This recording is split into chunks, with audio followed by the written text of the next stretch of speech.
Once upon a time, well, about 20 years ago or so really, in a land far, far away, a princess was born. Her name was Nivea Snow White. Things started out happy for this little princess, as happy a life as any princess could have, really. Both her mother and her father, the king, loved her very, very much.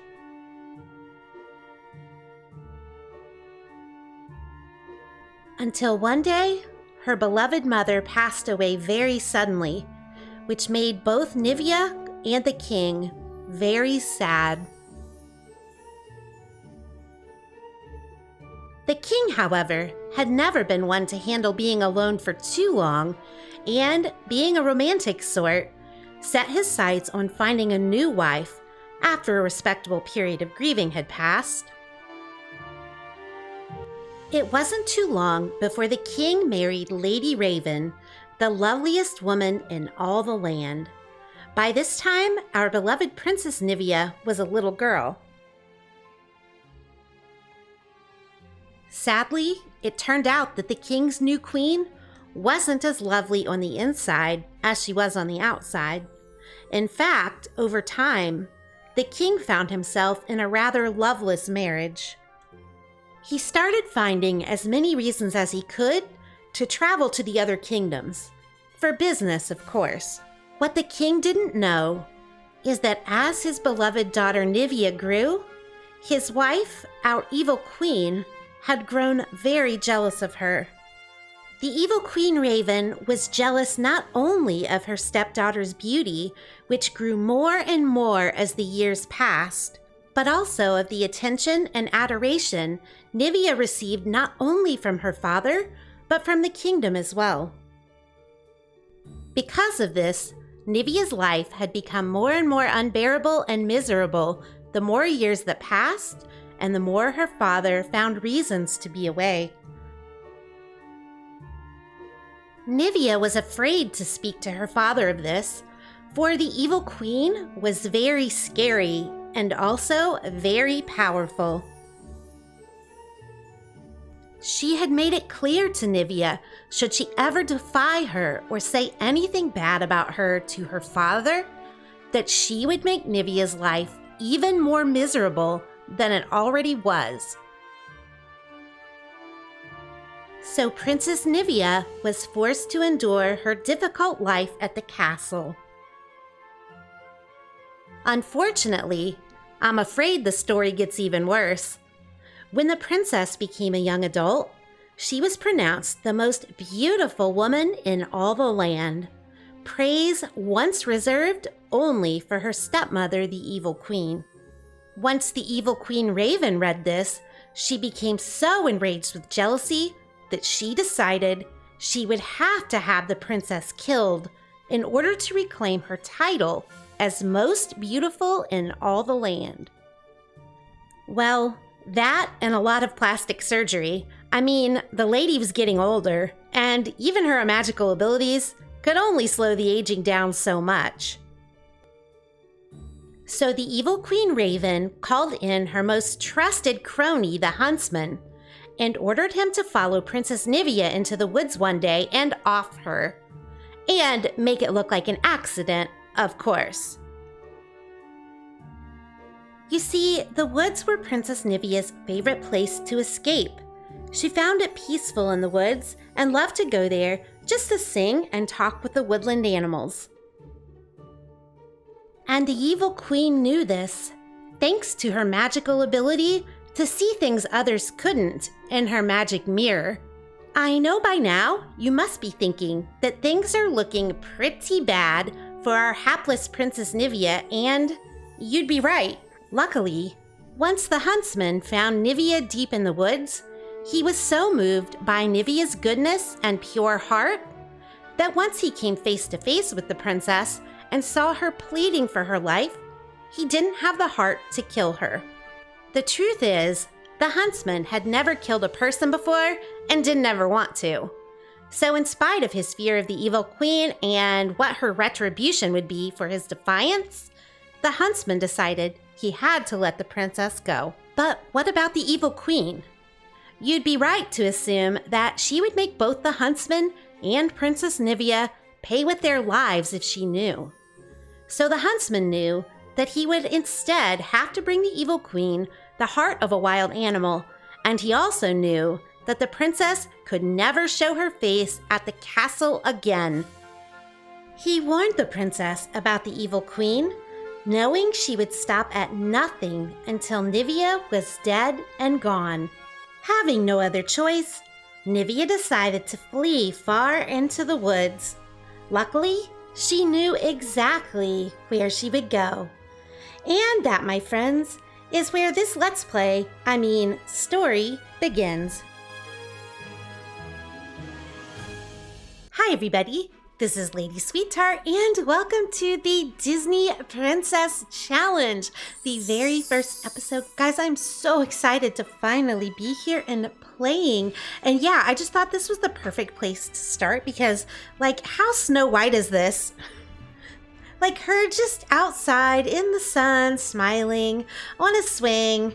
The only thing that could make it more Snow White is just having her, sing while she's doing it. But I don't think we can really do that in The Sims. But yeah, so hopefully you guys enjoyed the intro and it gave you a pretty solid idea of where our Princess Nivea Snow White started and how she got here. And here, of course, if you watched the build video that I did, is here in Granite Falls. She's actually just out behind her house right now, enjoying some time on the swing. I'm not going to do a tour of the house just because I did do a build video already, and I'm sure a lot of you guys already watched that. But yeah, just in case you're totally lost and you didn't watch it, we are in Granite Falls because I do have a mod that allows you to turn residential... No, that's not right. That allows you to turn vacation worlds into residential worlds. And that's what I did just because since Snow White is meant to take place out in the woods, I just thought Granite Falls was the absolute perfect place for this to take place in. So really quick, in case you didn't see the cast video where I introduced this character, I did decide to name her Nivea Snow White instead of just making her Snow White. Nivea does mean snow, so that's where I got that name. The traits that I gave her were good, family-oriented, and cheerful. And then my mod, I believe it is the Wonderful Whims mod, gave her the innocent and caregiver traits, which actually I think are pretty perfect for Nivea. And she does have the domestic trait thanks to her aspiration of a big happy family, because in this generation of the challenge, she does have to have 7 kids. 7. It's gonna be like the baby challenge all over again, guys. But it is a little bit different, so why don't I go over really quick the rules that I'm gonna be using for this challenge. Okay, so since there are actually several versions of this challenge out there and several different sets of rules and even differences in how the different generations appear and what princesses they are, I just kind of put together my own set of rules based on the different sets of rules that I found, and I put them in a Google Doc, and I will have that linked in the description of my videos in case you ever want to reference the rules that I'm going to be following for this challenge. Like I said, it is a little bit of a hodgepodge mix of the different versions that I found. I just kind of combined them based on what kind of suited the way that I wanted to do the challenge and what I thought would work best from a storytelling perspective. So as you can see, we are starting with Snow White. And it says, I'm wishing for the one I love to find me today. So that kind of gives you an idea of what we're out to do with Miss Nivea Snow White. So we already kind of did all of this. It does say that the story begins when Snow is a young adult, which she is. So the rules are must be female. Obviously we have that one. In fact, I am going to be using females for all of these generations. I just felt like that made the most sense with it being the Disney Princess Challenge. She must have 7 children to represent the dwarves, which we just kind of talked about. Each child must have one negative trait. Now it says gloomy, glutton. They obviously are talking about the child age because, as we know, toddlers only have 7 traits, and it'd be kind of hard to make them all have negative traits. Plus, those traits do not follow them the rest of their lives. So this is definitely, I think, referring to when they age up to children. And each child must have the same baby daddy. Yeah, so this is where it's a lot different than the 100 baby challenge. So in that challenge, obviously, you have to use a different dad for every pregnancy. That's part of the challenge. But in this case, they all come from the same dad. And then it says each child must achieve something before their teenage years. It can be reaching level 5 in the toddler skill. We won't be doing that. Reaching level 3 in all toddler skills. We also won't be doing that because I feel like that's too similar to the 100 baby challenge, and we're already doing that in another LP. Completing their childhood aspiration. I probably won't do that one, or becoming an A grade student in school. Ding, ding, ding. That's the one I'm going to be doing.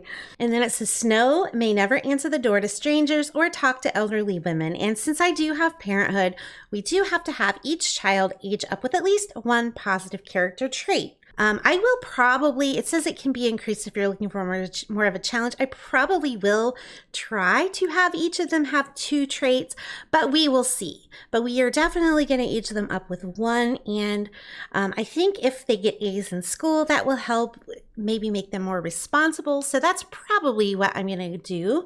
So as you can see, in terms of the challenge part, it's not too intense, especially if you've played a 100 baby challenge. There's some overlap there in terms of skills and things.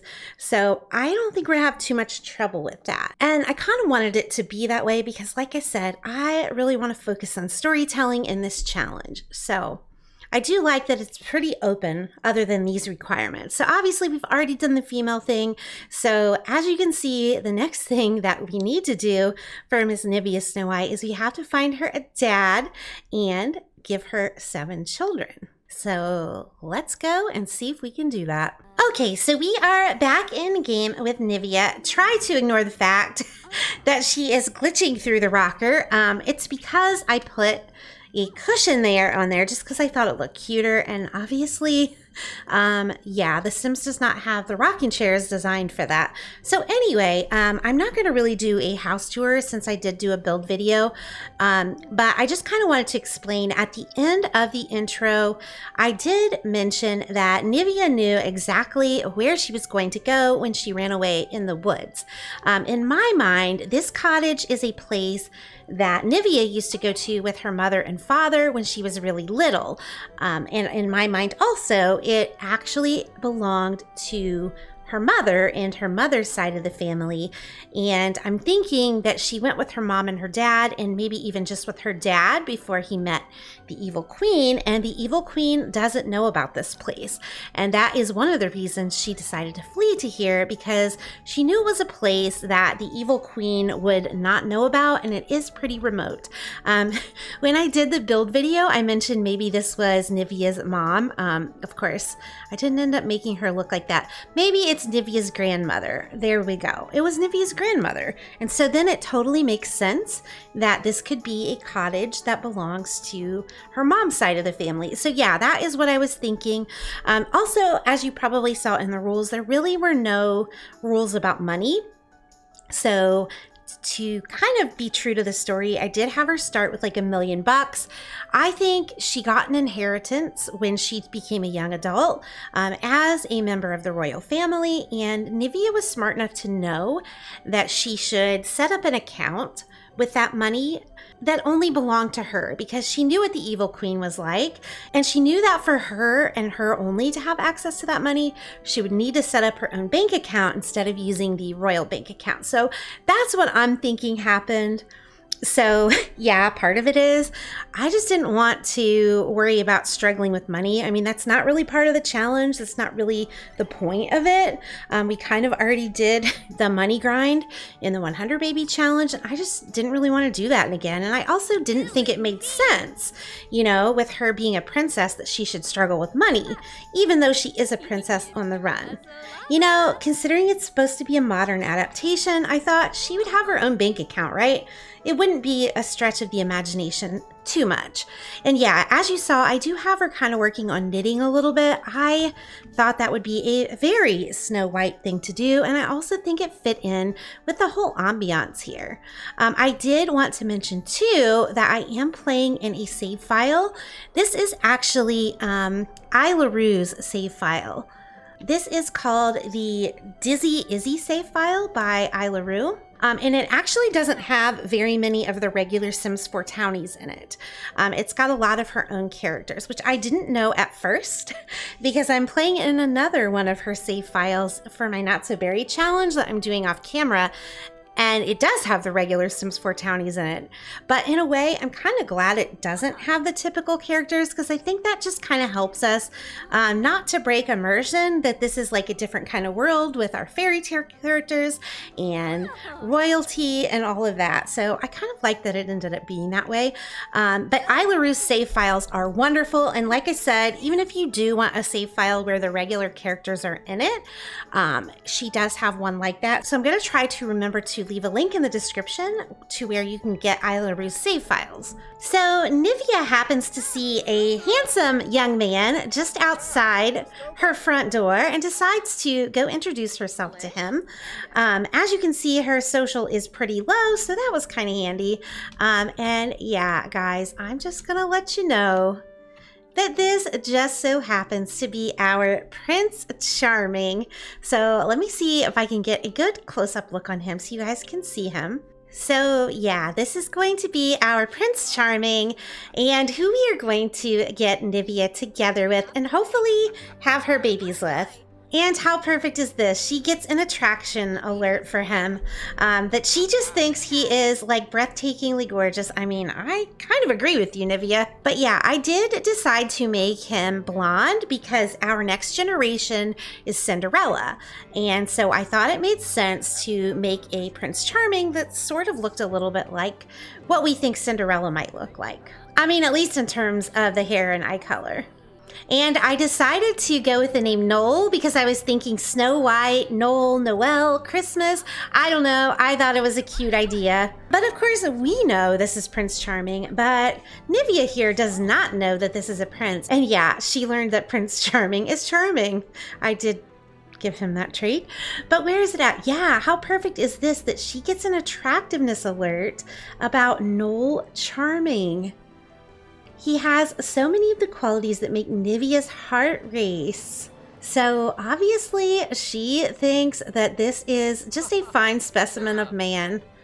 And yeah, perceived as extremely attractive. So as they're talking, Nivea just finds out that this handsome young man here happened to come here because this is one of his favorite spots to come and fish, which is one of his favorite activities. He is an outdoorsy type.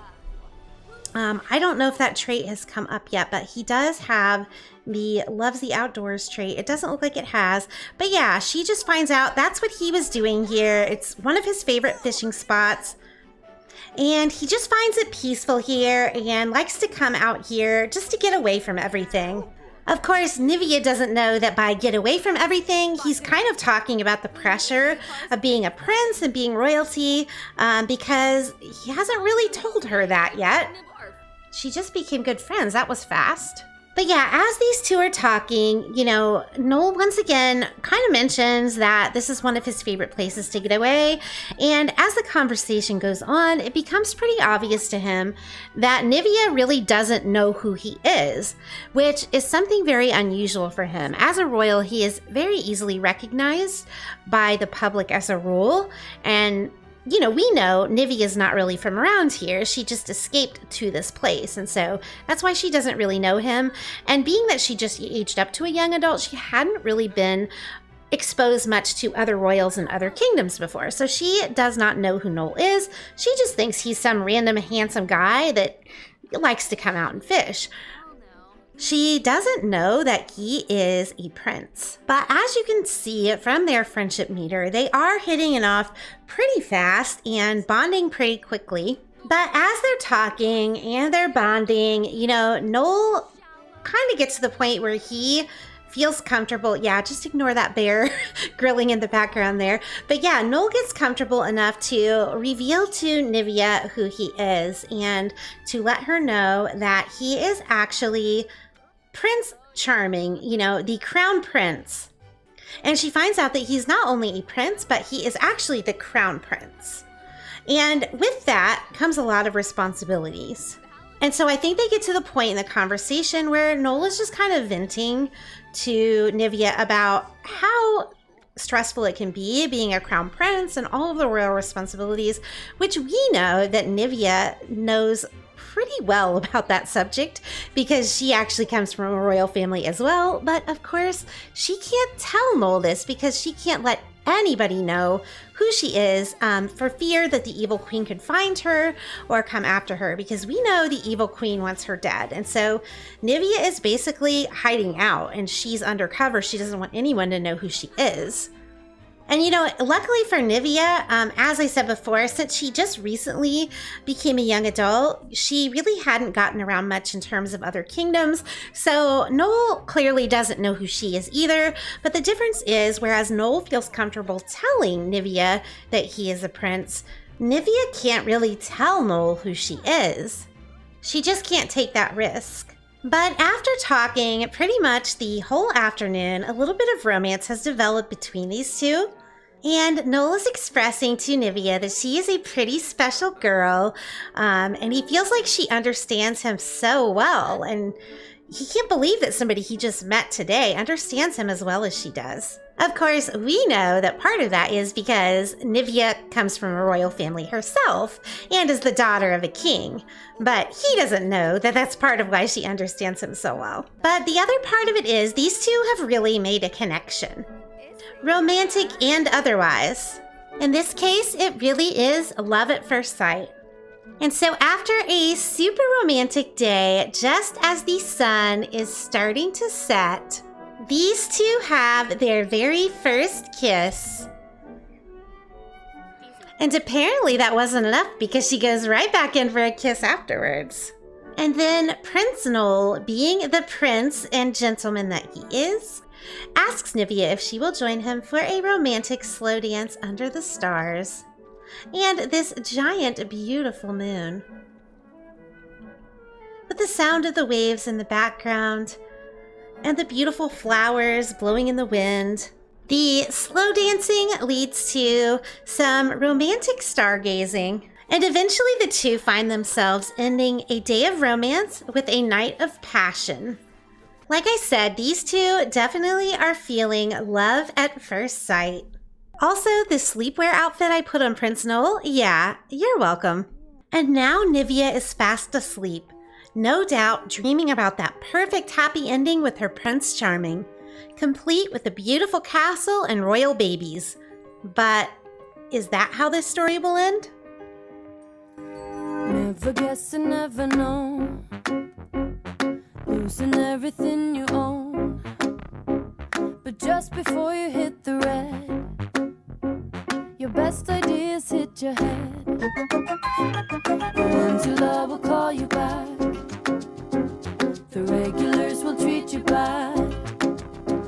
A bolt of light from the blue, yeah. And now it's really clear to you.